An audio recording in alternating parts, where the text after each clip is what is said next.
وبركاته. نحمد ونصلي على رسول الكريم. أما بعد، فأعوذ بالله من الشيطان الرجيم. بسم الله الرحمن الرحيم. يا أيها الذين آمنوا إذا قيل لكم تفسحوا في المجالس فافسحوا يفسح الله لكم وإذا قيل انشزوا فانشزوا يرفع الله الذين آمنوا منكم والذين أوتوا العلم درجات والله بما تعملون خبير. صدق الله العظيم وصدق رسوله النبي الأمين الكريم من الشاهدين والشاكرين. کل حمد و ثنا مالک حقیقی وحدہ لا شریک کے لیے سزاوار ہے. میں گواہی دیتا ہوں کہ نہیں ہے کوئی معبود برحق لائق عبادت سوائے اللہ جل مجدہ کے، اور میں یہ بھی گواہی دیتا ہوں کہ محمد نبی صلی اللہ علیہ وسلم اللہ کے بندے اور خاص رسول ہیں.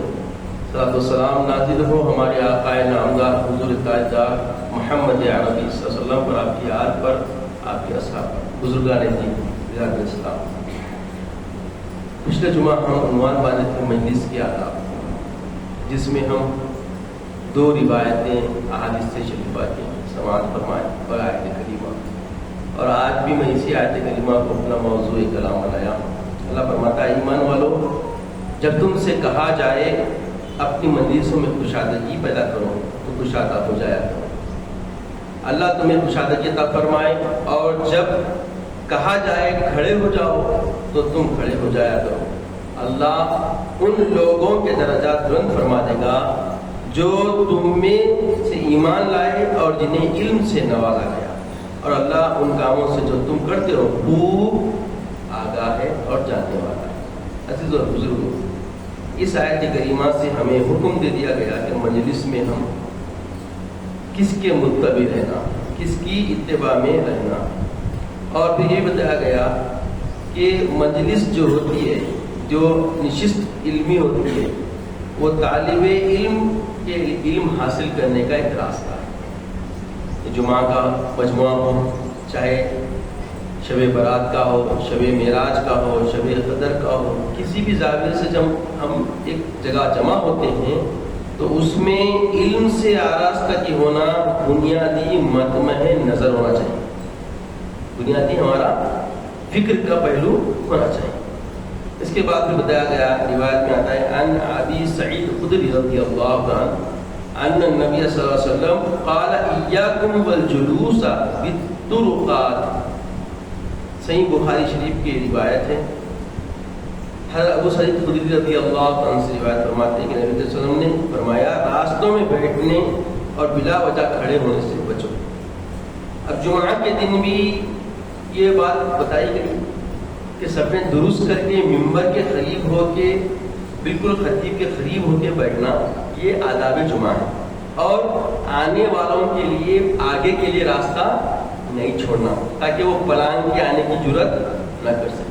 اگر ہم جگہ چھوڑ کے بیٹھیں گے تو لازمی ہے لوگ کندھے اگل کے آئیں گے اور یہ بے ادبی کا موقع ہم دیں گے. تو بے ادبی کا موقع دینے سے بھی منع کیا گیا، اور اگر موقع رہا تو آگے جانے سے بھی منع کیا گیا.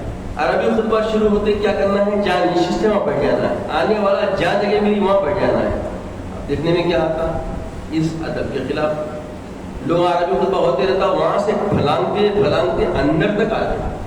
تو یہ جو آنا ہے یہ خلاف شریعت ہے، خلاف فرمان مصطفیٰ صلی اللہ علیہ وسلم کی خلاف ورزی ہے.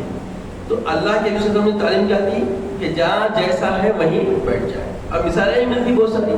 حضرت سیدنا عمر فاروق خلیفۃ المسلمین، آپ جو ہے جمعہ کا خطبہ دیتے، لوگ آئے تو ڈانٹ کے بٹھا دیا خطبے میں.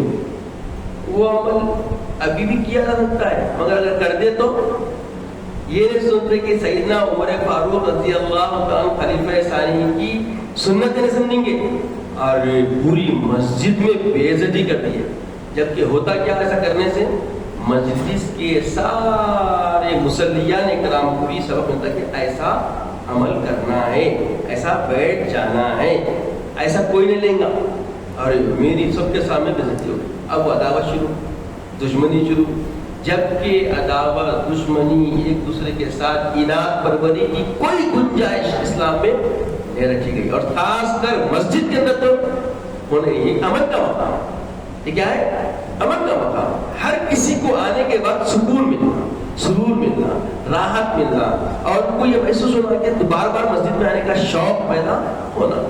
مگر جو فطری طور پر جو تطہیر کے لیے، سدھار کے لیے جو پہلو رہبران امت مسلمہ متقدمین نے کیے ہیں، اس کو اختیار کرنا خلاف شرع ہے. اس کو اراد پروے کا ذہن بنانا نہیں. معلومات رہے تو بندہ نہیں کرے گا، نہیں معلومات ہے تو بالکل جو سوچ رہا بالکل صحیح ہے. تو بہت ساری تعلیمات سے ہم غیر آشنا ہونے کی بنیاد پہ کیا کرتے ہیں؟ نہیں معلوم ہے تو معلوم والے کو جاہل سمجھتے، غلط سمجھتے، اس کو بالکل بہت کچھ سمجھتے. وجہ کیا ہے؟ علم نہیں ہے، علم نہیں ہے. تو ہمیں علم حاصل کرنے کے لیے فکر مند ہونا چاہیے، اور جب ایسے مجلسوں میں آئے تو جو آپ سے مخاطب ہے اس کے اوپر آپ کو عمل پیدا ہونا پڑے گا. اٹھو وہ تو اٹھو، بیٹھو وہ تو بیٹھو. یہ کسی کی تعلیم ہے؟ بولیے اللہ کے رسول. کس کی تعلیم ہے یہ؟ اللہ کے رسول صلی اللہ علیہ وسلم. عن ابی موسیٰ رضی اللہ عنہ قال قال صلی اللہ علیہ وسلم مثل الجلیس الصالح والجلیس السوء كمثل صاحب المسك وكيل الحداد لا يعدمك من اصحاب المسك اما تشتري او تجد ريحه وكيل الحداد يحرق بدنك او ثوبك او تجد منه ريحا خبيثا. بخاری شریف کی یہ بھی یہ روایت ہے کہ حضرت ابو موسیٰ رضی اللہ عنہ روایت ہے کہ رسول پاک صلی اللہ علیہ وسلم نے فرمایا نیک اور برے ہمنشی کی مثال کستوری بیچنے والے عطار اور لوہار کی سی ہے. مشک بیچنے والے کے پاس سے تم دو اچھائیوں میں سے ایک ضرور ہی پاؤ گے، یا مشک ہی خرید لو گے، ورنہ کم از کم اس کی خوشبو تو ضرور ہو سکے تو تم کو مل جائے گی. باقی رہی لوہار کی بھٹی، یا تو وہ تمہارے بدن اور کپڑوں کو جھلسا دے گی، ورنہ تم اس کی بدبو سے ضرور ہی پاؤ. ایذا ملے گی، تکلیف ملے گی. تو اچھوں کی صحبت اچھا بنا دیتی، بروں کی صحبت برا بنا دیتی. صحبت صالح ترا صالح کنا، صحبت تالے ترا تالے کنا.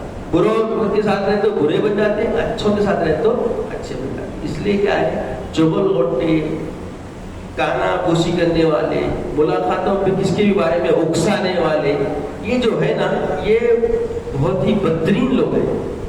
ایسے لوگوں کی صحبت سے ہمیں بچنا. ایک بار معلوم ہو گیا کہ انہیں کانا پوشی کرتا اور کسی کے بھی مخالفت ہے، جب ملتے بات شروع کرتا، ملاقات کریں، احمد بھائی السلام علیکم، ارے خطیب صاحب فلاں فلاں فلاں.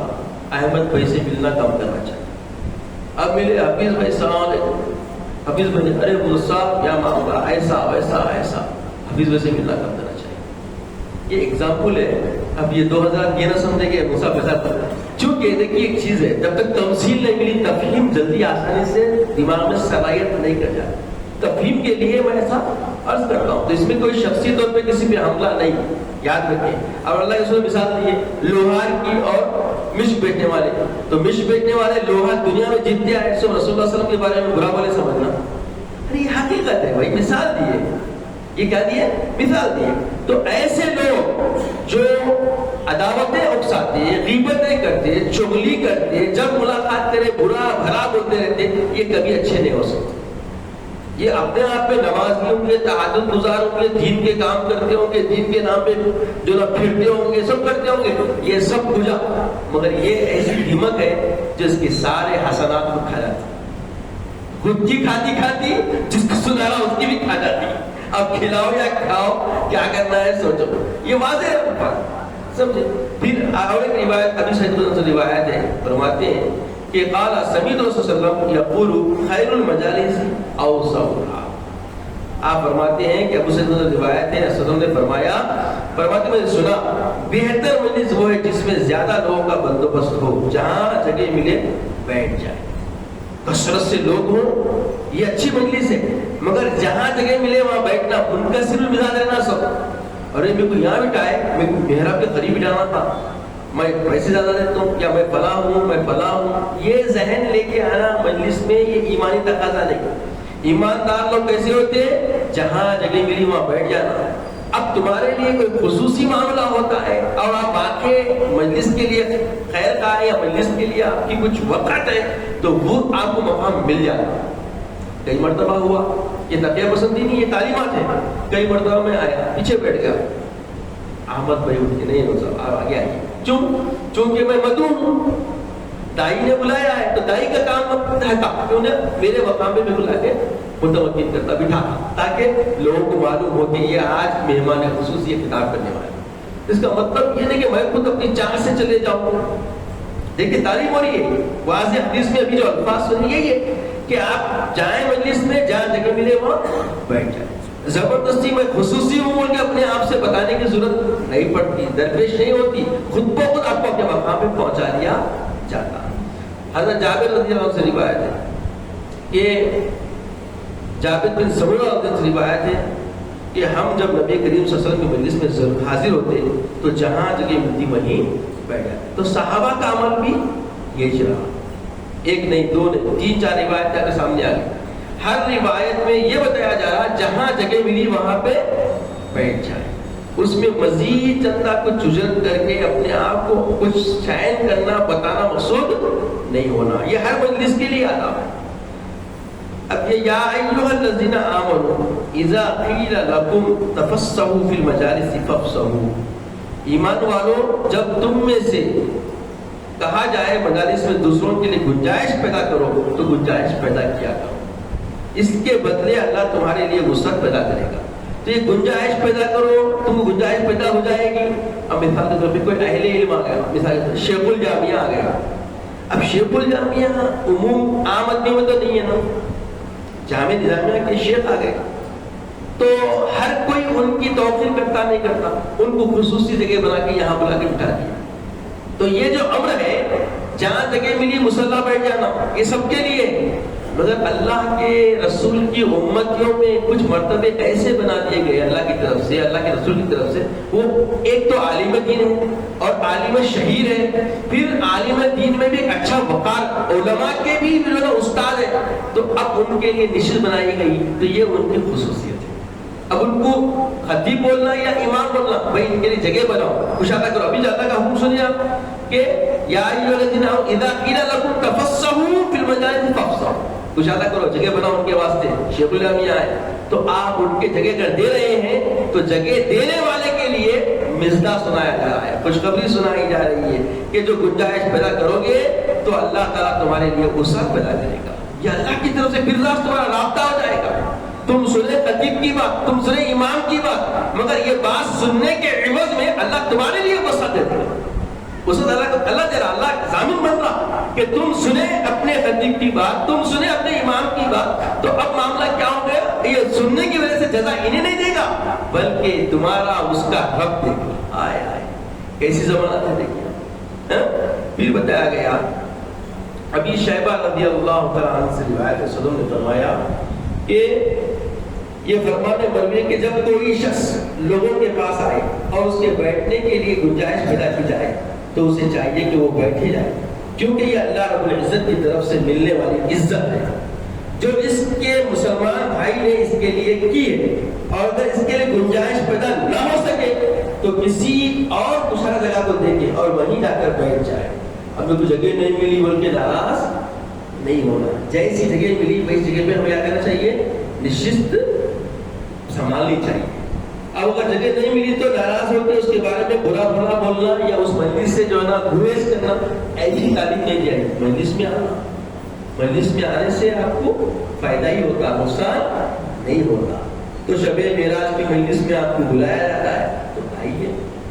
اب اس کے بارے میں بہت سارے باتیں کم علم لوگ بولتے ہیں تو کم علم لوگوں کی باتیں مت سنیے. دیکھیے ایک بھی دیندار شخص، دین کی وجاہت رکھنے والا، ایمان کے اعتبار سے مقام و مرتبہ پانے والا کبھی معراج نبی کی مخالفت نہیں کرتا. یہ مخالفت کرنے والے یہودی، نصرانی، چھبی کے لوگ ہوتے ہیں جو دین کے چولے پہن کے امت کے بیچ میں آتے. اب یہ بات ذہن میں رکھ کے میں واضح طور پہ بول رہا ہوں، آپ جتنے بھی لوگوں کو دیکھیں گے وہ پورے دیکھنے میں یہودی نصرانی کی کیفیتوں کے حامل اور انہی کی اتباع، ان جیسے کلچر کی ہم کنار ہوتے. اور بولتے کہ بھائی میرا جو نبی ویسا ہوئی ایسا ہوئی یہ ہوئی، اس پہ الجھن ڈال دیتے. تو یاد رکھیں کوئی ایمانی چھبی رکھنے والا، ایمانی جو احوال اللہ کے رسول بیان فرمائے ویسی کیفیتوں میں رہنے والے کبھی اس میں شک و تردد کی بات نہیں کرتے. کیوں؟ کیونکہ بتایا گیا کہ میرا جو نبی صلی اللہ علیہ وسلم ایمان کی کسوٹی ہے. اس کسوٹی میں جو کھرا اترے گا بغیر شبہات کے اس کو قبول کرے گا وہ مضبوط ہوگا، ایمان والا ہوگا، اس کی ایمان کی ضمانت ہے. ویسے احادیث اور بھی بہت سارے ہیں لیکن ہم اپنے عنوان کو یہیں پہ روک دیتے ہیں. ابھی اس نشست کے تعلیمات جو دیے گئے ہیں یہ جمعہ کے اعتبار سے، یہ بھی جمعہ بھی ہماری مجلس ہی ہے، اور یہ مختلف جو قدر کی راتیں ہوتی ہیں اس میں بھی ہمارے لیے اسی آداب کو ملحوظ رکھنا ہے. ہٹ کے جو بھی علمی مجلس ہو جہاں بھی آپ جائیں وہاں اس کا خیال ہمیں رکھنا ہے. اب دیکھیے ضروری اعلان سارے اہل کاروان کے لیے کہ آپ کے وہ مقام کا نام کیا ہے بھول گیا، نیتا جی سبھاش چوکا بلکہ کوئی یہاں پہ جو ہے نا مقام ہے وہاں پر آئی کیمپ پڑ رہا ہے، اینک کا معائنہ وغیرہ کیا جا رہا ہے اور اینک فری آف کاسٹ دی جا رہی ہے.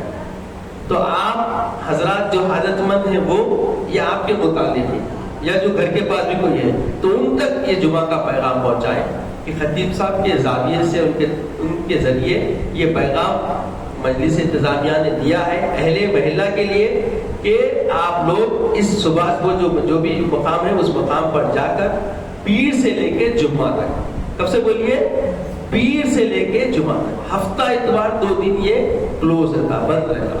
تو پیر سے لے کے جمعہ تک یہاں پہ فری آف کاسٹ آپ کے مہینے بھی ہوتے ہیں، یہاں تک کہ اینک بھی مفت دی جائے گی. اللہ تعالیٰ سے دعا ہے یا حی آمین ہمیں نیک توفیق عطا فرما، نیک ہدایت عطا فرما.